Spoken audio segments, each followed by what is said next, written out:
Hallelujah. यीशु का scene जलाले Quddus और बाबर का कामयाब क्वेश्चन। हम की शुक्रगुजारी करते हैं। एक बड़ी फतह के बाद हम आज नेक्स्ट वीक में मौजूद हैं। आमीन। 21 दिन तक हमने पिछले वीक इबादत की और उसके बाद आज हमारा उसके बाद फर्स्ट संडे है और इससे जो अगला संडे आएगा वो कौन सा होगा? Palm Sunday. पाम संडे और उसके बाद फिर ईस्टर की इबादत जो है वो सारी स्टार्ट हो जाएगी। आमीन। जुमेरात की इबादत, गुड फ्राइडे की इबादत, फिर सनराइज, पास ओवर की और इस तरह सारी इबादत जितनी भी हैं वो सारी स्टार्ट हो जाएंगी। उस यीशु के जी उठने की इबादत होगी और आप सब ने इन सारी इबादत में शामिल होना है। शेड्यूल हमने लगा दिया है, आपने उनको फॉलो करना है ताकि आप सब सारी इबादत को जो है वो अटेंड कर सकें। आमीन। आज जो खुदा का कलाम है, दो बातों पे आज खुदा का कलाम जो है वो हम शेयर करेंगे। एक लीडरशिप, फिर थोड़ा वक्त के लिए हम लीडरशिप पे भी थोड़ा सा सीखेंगे और एक जो आज का जो मजमून है वो है एक बात की कमी है। एक बात की कमी है। बात की समझ आ रही है? जरा अपने आप को चेक करेंगे कितनी हमारे अंदर कमियां हैं। एक कमी है या ज्यादा कमियां हैं? लेकिन खुदा कहता है एक बात की कमी है और वो बड़ी कमी हो सकती है, वो ज्यादा कमी हो सकती है, लेकिन साढ़े जितने कमी ही कमियां नहीं, जितना मर्जी चेक कर लो। ऐसा है कि नहीं है? हम में बहुत सारी कमियां हैं। बुड़बड़ाना हमारे अंदर ये बड़ी कमी है। एक दूसरे की आपजोई करना कमी है। एक दूसरे को डिग्रेड करना कमी है।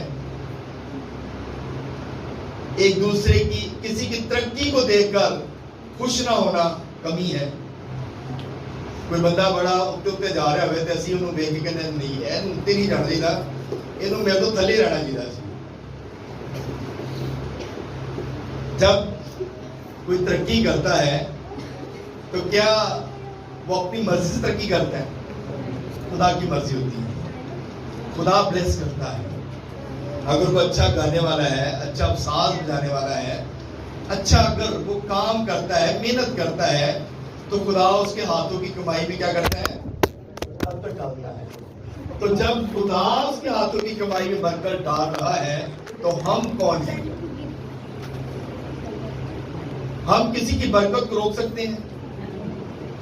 हम किसी की बरकत को ब्रेक नहीं कर सकते, रोक नहीं सकते। हम किसी को जो है, क्योंकि हमारे पास ये इख्तियार नहीं है। खुदा का कलाम जो है वो इख्तियार रखता है।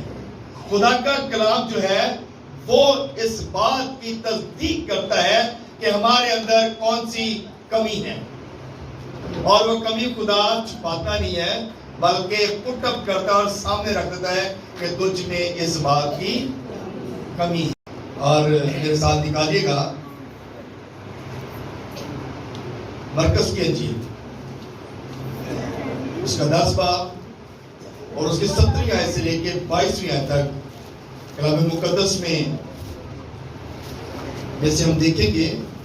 मरकस की अंजील उसका 10 बाब और उसके 17वीं आयत से लेके 22वीं आयत तक पास्टर के साथ मिलकर पढ़ेंगे। जी पैसा पढ़िएगा। हालेलुया। खुदाबंद के जिंदगी बख्श कलाम में से अहद जदीद में से मरकस रसूल की मार्फत लिखा गया इंजीली बयान उसका 10वां बाब और इसकी 17वीं आयत से लेकर 22वीं आयत तक। मरकस की इंजील उसका chapter number 10 verse number 7 to 22। उसमें जो मरकूम है, और जब वो बाहर निकल कर राह में जा रहा था तो एक शख्स दौड़ता हुआ उसके पास आया और उसके आगे घुटने टेक कर उससे पूछने लगा कि अनेक उस्ताद, मैं क्या करूं कि हमेशा की जिंदगी का वारिस बनूं? यीशु ने उससे कहा, तू मुझे क्यों नेक कहता है? कोई नेक नहीं मगर एक, यानी खुदा।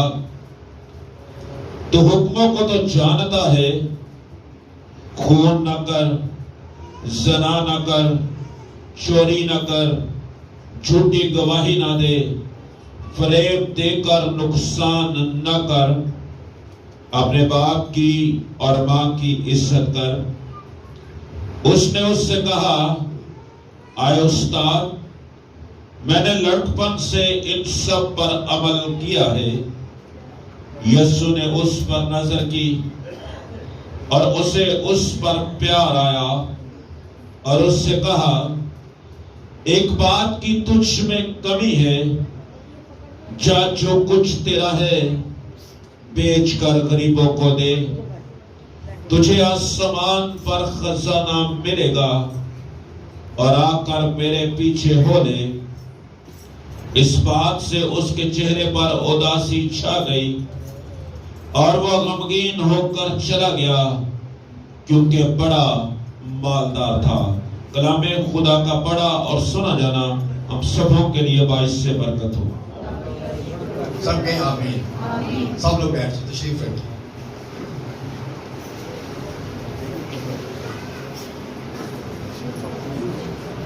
पहली आयत में 4 बातें हैं।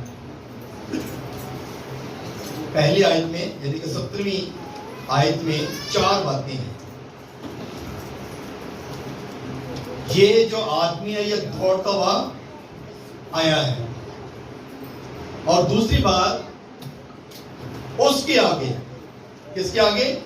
यीशु के आगे उसने आकर घुटने टेके हैं और पूछने लगा, ऐ नेक उस्ताद। चौथी बात, हमेशा की जिंदगी का कैसे वारिस बनूं? अगर सिर्फ इन 4 बातों पे बातें की जाए तो मेरा ख्याल है कि बहुत टाइम जो है हमें बहुत टाइम चाहिए। लेकिन हम इस बात पे गौर करते हैं कि ये जो आदमी है ये जानता है कि ये कोई आम आदमी नहीं है। ये आदमी इस बात को जानता है कि जिससे मैं बात कर रहा हूं ये कोई आम आदमी नहीं है।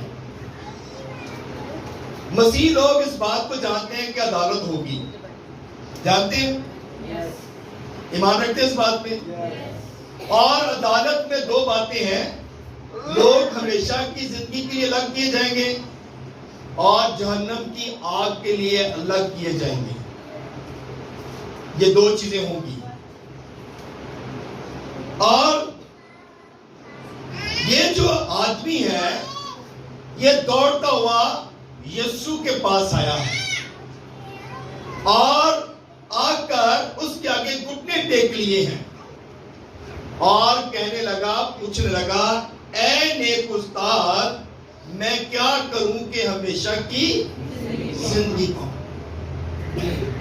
ये जो शख्स है इसने अपने आप को झुकाया है।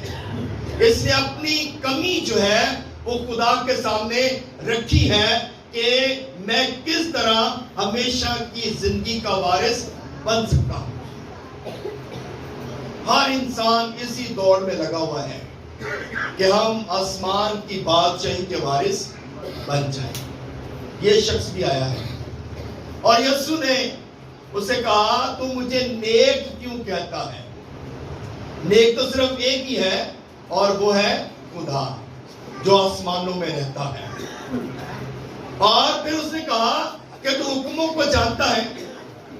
हम भी हुक्मों को जानते हैं, सब लोग जानते हैं। अब ये जो बंदा है कहता है, ये लड़कपन से कहता है, मैं लड़कपन से इस बात के पर अमल करता रहा हूं। लड़कपन कहते हैं टीनेज उम्र, यानी कि जब बच्चा 12-13 साल 20 साल तक जाता है, 19 साल तक, तो वो उसका लड़कपन होता है। वो इमेच्योर होता है, मैच्योर नहीं होता। कहता है ये सारा कुछ मैं बचपन से ही, लड़कपन से ही ये सारे काम करता रहा हूं। और कहता है, तो खुदा यीशु मसीह ने कहा, खून न कर, जिना न कर, चोरी न कर, झूठी गवाही न दे, गरीब फरेब देकर नुकसान न कर, और अपने माँ और अपने बाप की क्या कर, इज्जत कर। अब ये बातें जो हैं यीशु मसीह बड़े क्लियरली उसको बता रहे हैं, और वो कहता है ये सारे काम मैं करता हूं। उसने कहा कि मुझ में इन बातों की कमी नहीं है, क्योंकि वो कलाम को जानता है। आमीन। वो कलाम को समझता है और कहता है कि ये सारी बातों पर मैं अमल करता रहा हूं और ये सारे काम मैं करता रहा हूं। यीशु ने कहा लेकिन फिर भी तुझ में एक कमी है। हम भी कमी, हमारे अंदर भी कमी है। जब मैं पादरी नहीं था ना, तो मैं चर्च भी बहुत कम जाता था, इबादत भी बहुत कम करता था, और दयायकी का तो कॉन्सेप्ट था ही नहीं ना कि मैंने दयायकी भी देनी है, चंदे भी देने हैं। और जब मैं पादरी बना, जब मैं खिदमत पे आया, तो मुझे पता चला कलामे मुकद्दस में से, क्योंकि मैंने फिर रेगुलर खुदा की तालीम को हासिल करना शुरू किया, और मुझे पता चला कि दयायकी देना मुझ पर लाजिम है। मुझे खुदा के साथ चलना, बाइबल पढ़ना, खुदा की इबादत करना, ये मुझ पर लाजिम है। तो मेरे चीजों, आजकल पता क्या होता है? आज के दौर में जब हम पहले तो जब पादरी नहीं होते या खिदमत में नहीं होते, तो बड़े चंदे, शुक्राने, हदिये, नजराने देगा, पता नहीं की कुछ देते रहने हैं। ऐसा है कि नहीं है? क्योंकि एक डर रहता है कि खुदा सानू तो नाराज ना होगी।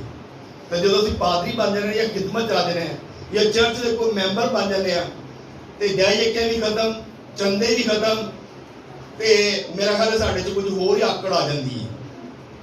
क्यों नहीं भाई साहब? कुछ वक्री आकड़ आ जाती है, हुण मैं पादरी हाँ। ये लीडरशिप की बात है। कुछ अलग सी हम अलग ही हो जाते हैं, वक्री दुनिया तो हो जाते हैं। असि हुण पादरी हो गए हैं, हुण सानू जिहड़ा ना ते चंदे देने की जरूरत है, ना दयायकियां देने की जरूरत है, ते ना ही सानू जिहड़ा ना सानू ते जिथे किते जाइए साडे लिए स्पेशल कुर्सी लगी होनी चाहिए। पादरियों की बात कर रहा हूं, जो खादम बन जाते हैं, जो लीडर बन जाते हैं, ये उनकी बात बता रहा हूं। मगर क्योंकि कलाम हमें ये बताता है कि तुझ में कमी है, और ये कमियां हमारे अंदर हैं, लीडरों के अंदर ये कमियां हैं, और जब तक ये कमियां नहीं निकलती खुदा सरफराजी नहीं देता। जब तक कमी है उस वक्त तक हम सरफराज नहीं होते। जब कमी निकल जाती है तो सरफराजी खुदा खुद बूद देना शुरू कर देता। आमीन। बात की समझ आ रही? तो मेरे चीजों, यहां पर जो बात बताई गई, कलाम मुकद्दस में अक्सर पढ़ते हैं खैरात दिया करो। खैरात देना, खैरात क्या है? यानी कि जब हम खैरात देते हैं तो लिखा है कि तेरा देना हाथ, एक हाथ से तू देता है, तेरा दूसरा हाथ ना जाने। खैरात देना, हम खैरात देते हैं, और खैरात वो है जब हम किसी की हेल्प करते हैं, किसी बच्चे की पढ़ाई में उसकी अगर प्रॉब्लम है, उसकी फीस नहीं जा रही, आप फीस उसकी दे देते हैं, तो ये खैरात है। आप किसी घर में जाते हैं, उस घर के अंदर खाना नहीं, आप उसको राशन ला देते हैं, तो ये खैरात है। और कलाम मुकद्दस में लिखा तेरी खैरात जो है वो पोशीदा रहे, यानी कि एक हाथ से तू देता है, दूसरा हाथ ना जाने। मगर एक बात लिखी है कि दयायकी कहीं नहीं पे नहीं लिखा कि आपने दयायकी नहीं देनी। पुराने अहद में लिखा गया कि तूने दयायकी देनी है, और ये कानून है खुदा का। और कलाम मुकद्दस में लिखा कि तूने अपना 10% कमाई का 10वां हिस्सा खुदा की हैकल में देना है। और हम लोग क्या करते हैं? 10% को पकड़ते हैं और गरीबों को देना शुरू कर देते हैं। क्या वो गरीबों का है? वो हिस्सा गरीबों का नहीं है, ना ही वो किसी बच्चे की फीस का है, और ना ही वो हमारे ऊपर खर्च होने वाला है, और ना ही हम किसी और को दे सकते हैं। ये जो 10% है ये खुदा का है। ये 10% खुदा का हिस्सा है, और जो खुदा का हिस्सा है अगर उस पे हम बेईमानी करते हैं तो इसका हिसाब जो है वो हमें देना पड़ेगा। इसका हिसाब देना पड़ेगा, क्योंकि हमने खुदा के कानून को तोड़ा है। 10% खुदा का है, दिया करो ताकि तुम्हें भी दिया जाए। यीशु ने ये नहीं कहा कि नहीं देना नहीं है, 10 की अगर मुकर्रर की थी कि ये पुराने ऐतनामे से तो मैं नवे ऐतनामे जाकर उनको खत्म करना, ये नहीं कहा। बल्कि यीशु ने कहा कि तू अपना माल बेच और गरीबों को दे, फिर तुझे आसमान पर एक खजाना मिलेगा। और जब ये बात उसे कही तो उसका चेहरा जो है वो मायूस हो गया। अब ये वो बात है जो मैं पहले कर रहा था कि जो चंदिया की गल कर दी है, दयाके की गल कर दी है, उदों पहले लोग बड़े खुश होते हैं। असं कहते वाह जी ताड़ी जॉब लगी, कमाल है, वाह जी वाह बहुत अच्छे, तुसी कार लिया बहुत अच्छे जी, तुसी गड्डी ली बड़ा अच्छा, बहुत अच्छा है जी, ताड़ी कमेटी निकल आई है बड़ी अच्छी गल है जी। तो जो कहते ना दया जी केंद्र च देनी तुसी, उदा नाल ही चेहरा थल्ले हो जाता है, उदास हो जाता है। पादरी साहब ने केड़ी गल कर दी? इंजी इंजी बहुत सारे लोग ऐसा करते हैं। ऐसा है कि नहीं है? जो दैनिक की दीवारी आती ना उधर चेहरे उदास, ते बस फिर उस तो बाद पहले तो पादरी साहब को जप्तियां पा के मिलना, उस तो बाद मिलना भी नहीं, हाथ भी नहीं मिलाना, ठीक है दूरों ही चले जाना है। क्यों? क्योंकि हमारे अंदर खुदा की बात को मानने के लिए हौसला नहीं है, हमारे अंदर ये कुव्वत नहीं है जिस तरह इस शख्स के अंदर बात नहीं थी। और जब क्योंकि वो बड़ा मालदार था, बड़ा उसके पास रुपया पैसा था, इज्जत वो करता था, माँ बाप की इज्जत करता था, और इस बात पे भी वो जानता था खून नहीं करता, ज़िना नहीं करता, चोरी नहीं करता था, झूठी गवाही नहीं देता था, और किसी को फ्रेब देकर उसका नुकसान भी नहीं करता था, और अपने बाप और माँ की इज्जत भी करता था। मगर इस बात पर उसको जो है वो अफसोस हुआ, गमज़दा हुआ, परेशान हो गया, गमगीनी में आ गया कि ये बात मुझे यीशु ने क्या कह दी है। आज असी भी कह दिए ना भाई साहब कि भी दयाई की देनी है, चंदे देने ने, चर्च नाश्ता देना है, तो कई के चेहरे उतर जाते हैं। तो पादरी साहब नाश्ते ही मंगते रहता है, भाई साहब तो चंदे ही मंगता रहता है। अगर क्या है कि अगर आप अपना 10% खुदा के हजूर देते हैं, कमाने से बहुत ज्यादा हुआ, कोई शक नहीं है, कोई ये पता नहीं कह सकता कि मैं नहीं कमाऊंगा, क्योंकि रोटी सारी रच के खाते हैं। कोई चिकन ना खाता है, कोई बड़े गोश्त ना खाता है, कोई मछली खाता है, कोई किस तरह, कोई हर बंदा ही ठीक खाता है और कमाता भी ठीक है।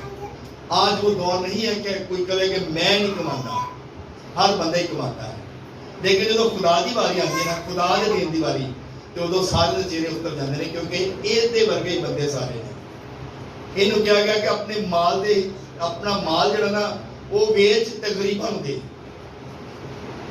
तो कलाम मुकद्दस में एक बात लिखी है कि पूरी की पूरी दयाकी जो है वो ज़खीरा खाना में लेकर आओ, ज़खीरा खाना में लेकर आओ।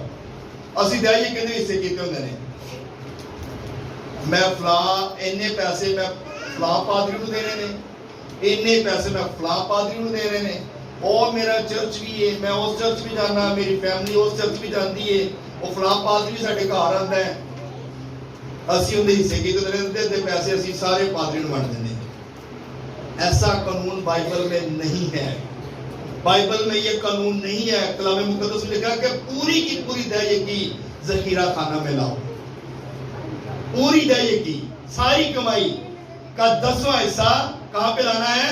ज़खीरा खाना में। मगर मेरे चीजों हम इस बात पे गौर नहीं करते। यीशु जो है, यीशु के पास हमेशा की जिंदगी है।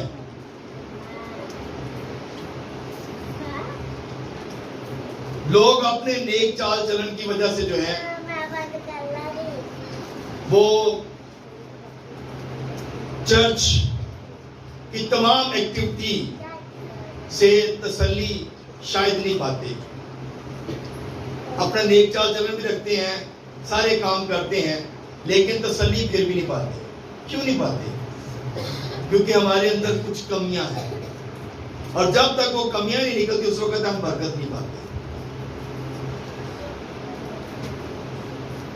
हम इंसानों के साथ अपने आप को कंपेयर करते हैं, मैं उन्हें नालों चंगा, मैं उन्हें नालों चंगा, उस बाजी नालों मैं चंगी हाँ, मेरे कपड़े भी उन्हें नालों महंगे ने, मैं बड़ा अच्छा तैयार होती हूँ, यानी कि अपने आप को कंपेयर करते रहते हैं।